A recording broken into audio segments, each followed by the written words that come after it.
Welcome in Joshua 6 Up Tabletop. Doing another video for War of the Ring. New faction video today. We'll be covering the Elves, be painting the regular, the elite, the leader, and Legolas. So that'll be kind of the coverage for the painting video. Talking a little bit about the Elves. As I've sort of worked through the progression of the series, I've really kind of been inspired by the different art of John Howe. You can see some of his sketches here. His art is used for the board game, and I'm just really fascinated by the use of like turquoise, light green, and blues. As you can see, different variations of his work on Legolas there. So that's going to kind of be zoning in for this project. Is the turquoise, the light greens and blues, and some metal for the armor to see what I can do with the elves. So let's get right into it.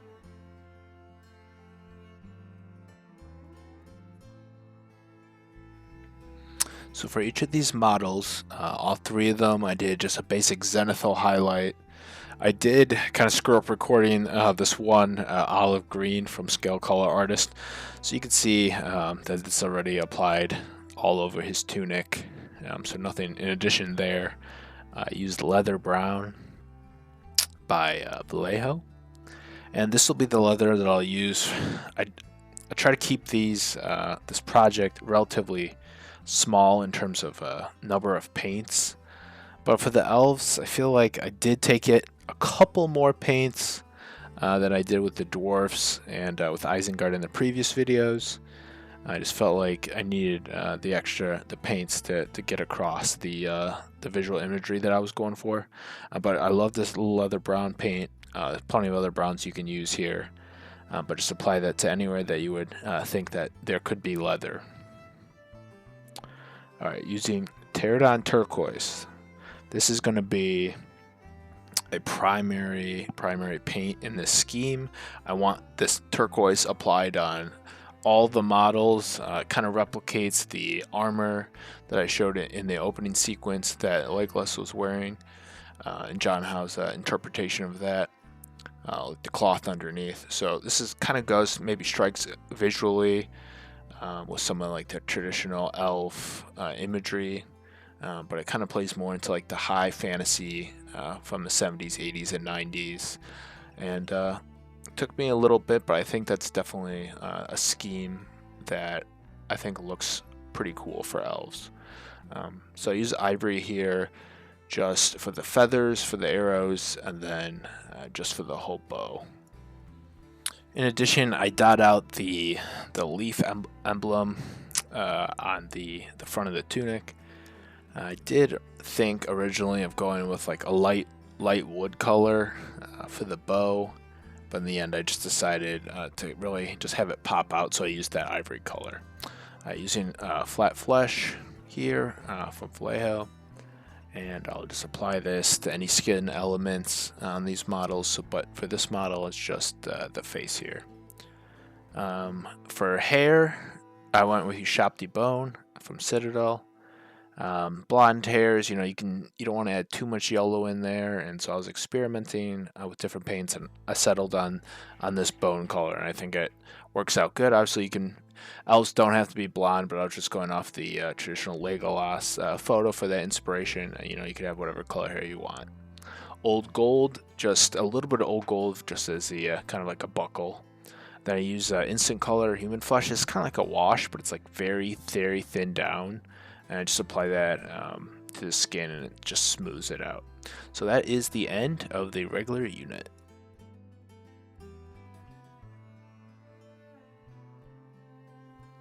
So for the elves, this model with the horse and a rider on top of it, this is the elite.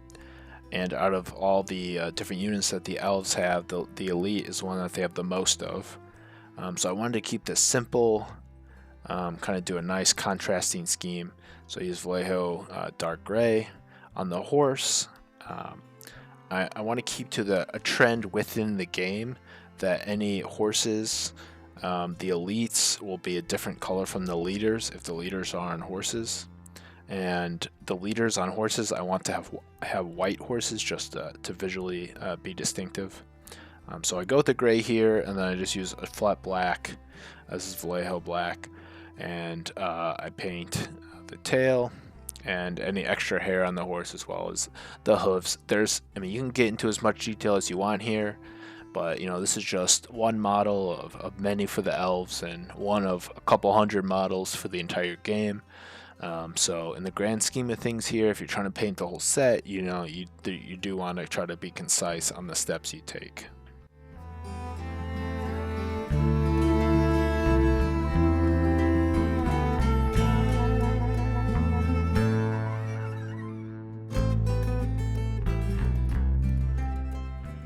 Jumping back into, pretty much one of the main paints of this scheme is that tear-down turquoise.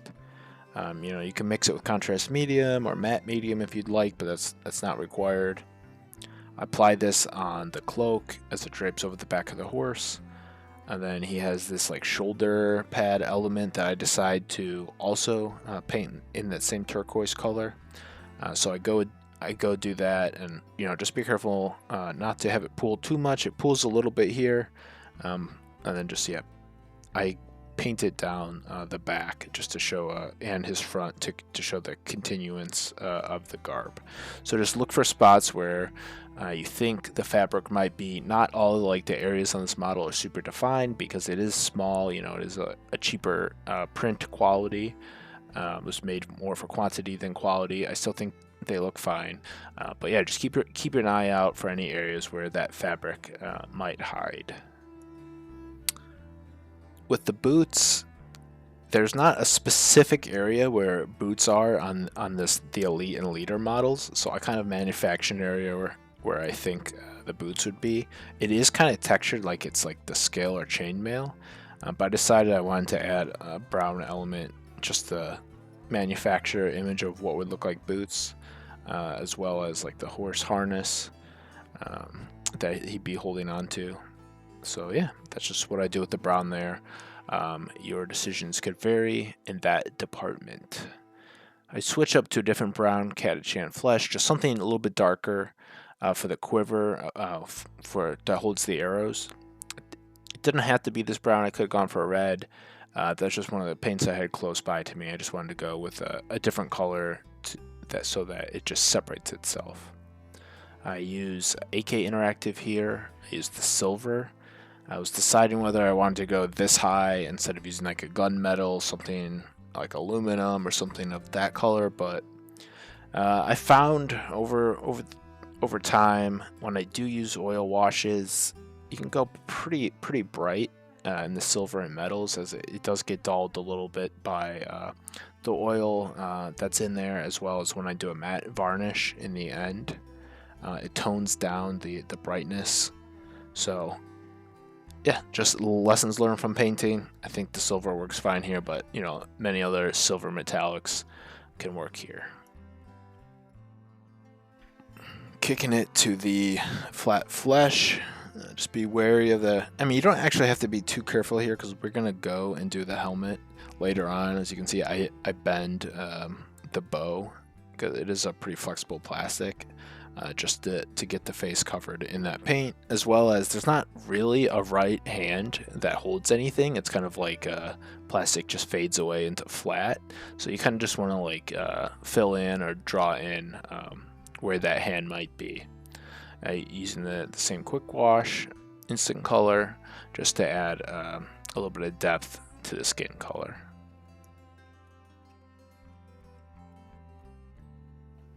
Okay, doing the hair again. Same with the regular, you shop the bone. That's what I'm doing for blonde. I had a thought about maybe changing the hair to like a black or a dark brown here, as elves are portrayed, in many different ways. But since I had the paint on my palette and just for unit cohesion, I stuck with the blonde, and I'm happy with that. It's no problem. Old gold. So I used a little bit of this old gold on the regular, but here we're going to do the arm bracers for this elite, and then there'll be the arm bracer there as well. There's a little bit of, I guess, the trim of his cloak I'm going to do in this gold. And it's kind of the same principles I use here apply with the silver. It is pretty bright paint, but due to the oil wash and the matte varnish later, it's not going to be a big deal. I'm just using a small brush here. Be careful. The helmet crest. Just be careful with that and kind of fill it in with the gold, and all should go well.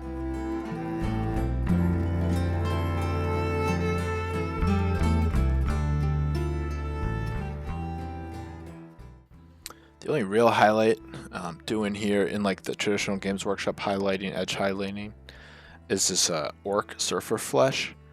I use it just to highlight on the shoulder pad areas, just give a little bit of a pop. And I really do like this color. Actually, I have this color that's used as like a very, very top highlight for my Sons of Horus scheme for Horus Heresy. So that's kind of where I got experience from that paint, but I like that paint a lot. Using Vallejo here, using the ivory. Same with the regular, the feathers, and the bow to keep the feel, the cohesion of the unit.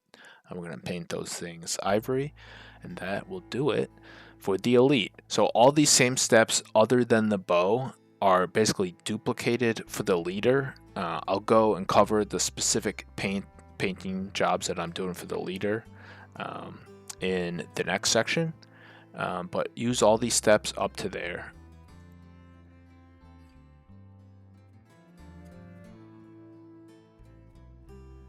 As I said at the end of the elite video, since these are essentially the same model other than the leaders holding the standard instead of a bow, please refer to the elite section to see the steps I painted forward. I used light green gray and dawnstone to do the horse, so it's just painted a little bit differently, nothing too complicated. But those are just the paints I used. I used the Pterodon turquoise here that was used on the cloak, and I apply that all over the flag.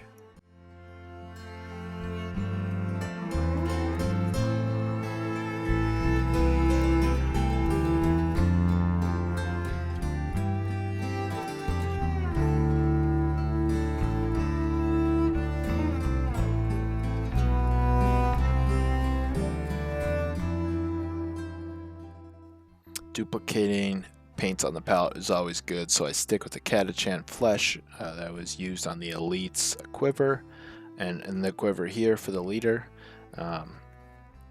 It's a darker color. I think it looks great, and so I just use that as a wood for the standard. I use the light green gray, so, one of my favorite off-white paints here. I'm going to demonstrate a little bit of it. But I just use a very, very tiny brush. I think it's a 0 brush. Just be really careful. And I do the outline of the insignia on the flag.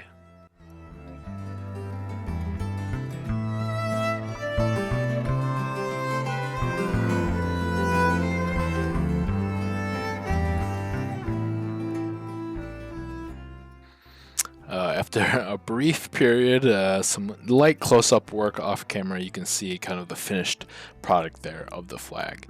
And kind of like I did in the Elite video, to highlight this turquoise, I do use the Surfer Orc Flesh, and I just do some edge highlighting on the flag, and I really think makes it pop, makes it stand out, and it really complements that turquoise color well.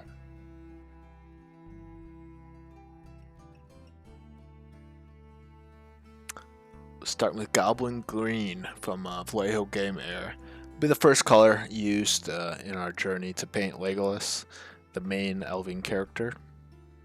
So the colors I'm choosing here with the Goblin Green is really going to be an expression of, as you can see on the left, it's this mix of blues, greens, even this copper armor with the golden bow that he's showing here. So I want to incorporate elements from various visual pieces that John Howe had depicting Legolas as a character and as an elf.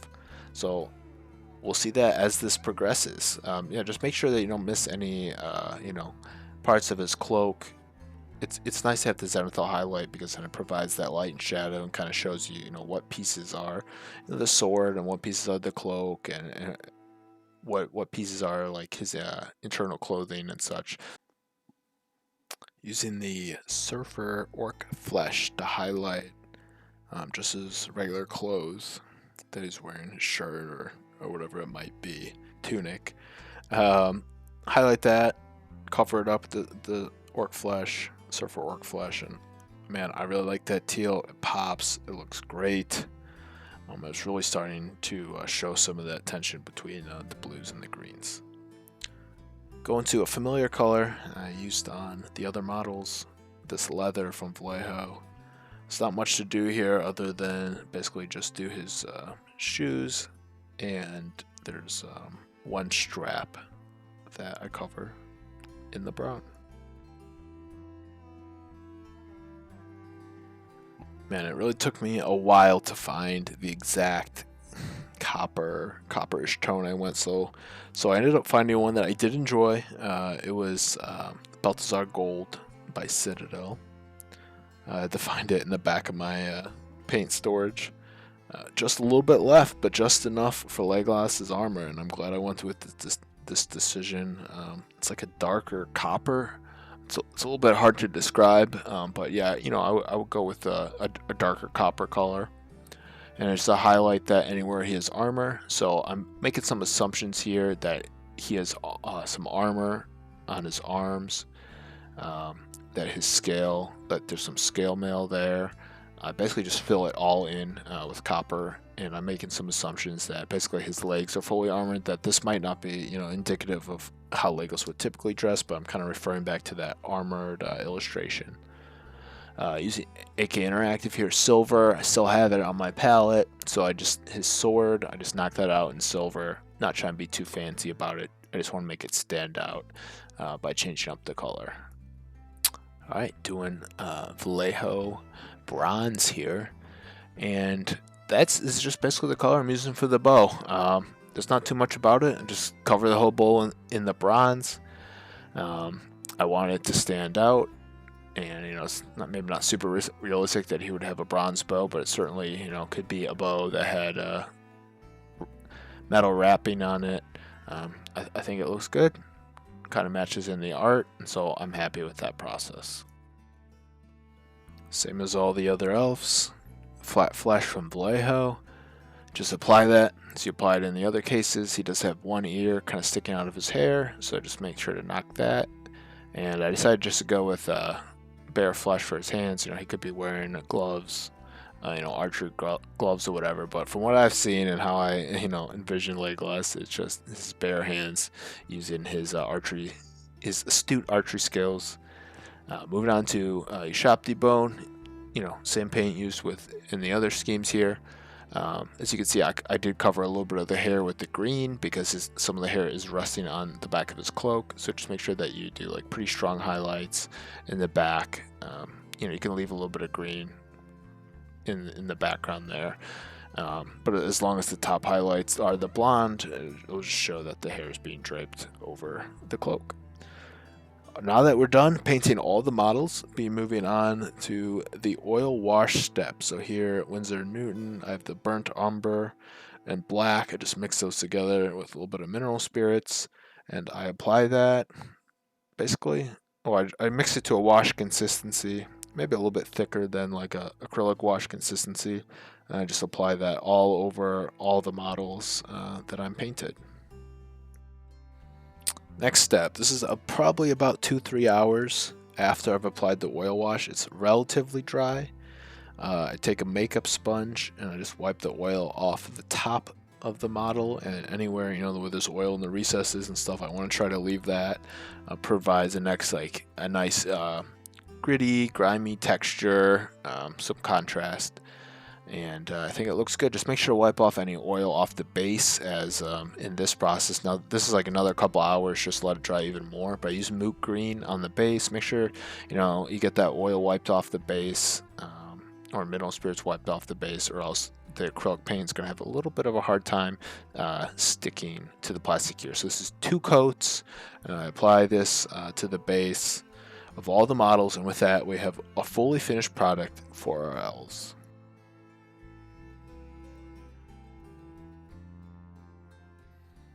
Jumping to the final results as the regulars, elites, leaders, and Legolas go by on the turntable. Thank you for watching. I'm excited to continue this series. I'm happy with how these elves turned out. I think the light green, the turquoise, the different metal colors, I think really fulfilled the vision that I had for the elves. I know others might have different visions for them, and so obviously that's totally fine. But I'm happy kind of doing the different styles. And this was just a really fun project. I think the green base like really makes it pop on the board, since light green is like their faction color. Just really tied it in for me. Um, yeah, just really happy with how it turned out. Super excited to play. Have the elves on the table. I think they do look that like 70s, 80s, 90s high fantasy elf style. And with that, Josh with 6 Up Tabletop. We'll see you in the next one. Thanks.